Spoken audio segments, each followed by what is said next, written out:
فرض نماز کے فوراً بعد آیت الکرسی پڑھنا اور اس کی جو فضیلت ہے کہ مرنے کے بعد ہی جنت، کیا حقیقت میں یہ حدیث ہے؟ حدیث میں آتا ہے، نبی صلی اللہ علیہ وسلم نے بہت فضیلت بیان کی ہے. یہ جو فضیلت ہے جنت میں داخلے کی، یہ صحیح حدیث ہے.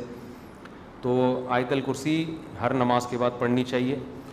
اب فرض نماز کے فوراً بعد پڑھی جائے یا سنتوں کے بعد پڑھی جائے، یہ اہم پوائنٹ کی بات ہے، فقہی مسئلہ ہے. یہ حدیث کے الفاظ آتے ہیں صلاۃ مکتوبہ، فرض کے بعد.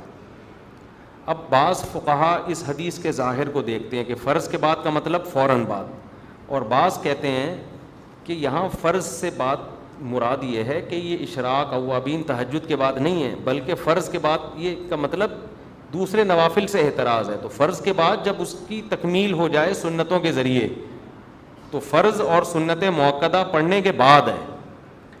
اس مسلک کی دلیل کیا ہے؟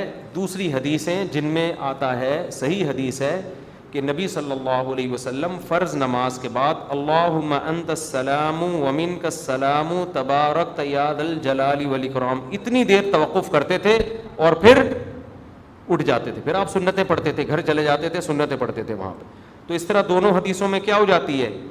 تطبیق، کیونکہ اس میں زیادہ فاصلہ نہیں ہونا چاہیے سنتوں اور فرائض میں، کیونکہ حدیث میں اور بھی بہت سارے وظائف آئے ہیں. تو ہماری رائے یہی ہے کہ وہ سنتوں کے بعد پڑھیں اور صرف اللہم انت السلام والی دعا فرض نماز کے فوراً بعد پڑھ لیں. اچھا بھائی، باقی ان میں کہیں بھی ہاتھ اٹھانے کا نہیں ہے کہ ہاتھ اٹھا کے پڑھیں، ایسا نہیں ہے. یہاں جب میں یہ بات کرتا ہوں تو لوگ مجھے کہتے ہیں ان کے اپنے تفردات ہیں، یہ اپنی تحقیق مارکیٹ میں لائیں. تو میری اپنی تحقیق نہیں ہے، آپ فقہ کی کسی معتبر کتاب میں دکھا دو بھائی، ٹھیک ہے نا؟ نہیں ہے کسی فقہ کی جو، بلکہ اس کے خلاف ملے گا آپ کو. تو یہ میری اپنی تحقیق نہیں ہے. جو اوریجنل سچی مچی کا فقہ حنفی ہے وہ میں بتا رہا ہوں آپ کو. کچھ چیزیں ہم لوگ شروع کر کے فقہ حنفی کے کھاتے میں ڈال دیتے ہیں. تو ایسا نہیں ہے، ہر چیز تھوڑی امام حنیفہ اس کے ذمہ دار ہوں گے.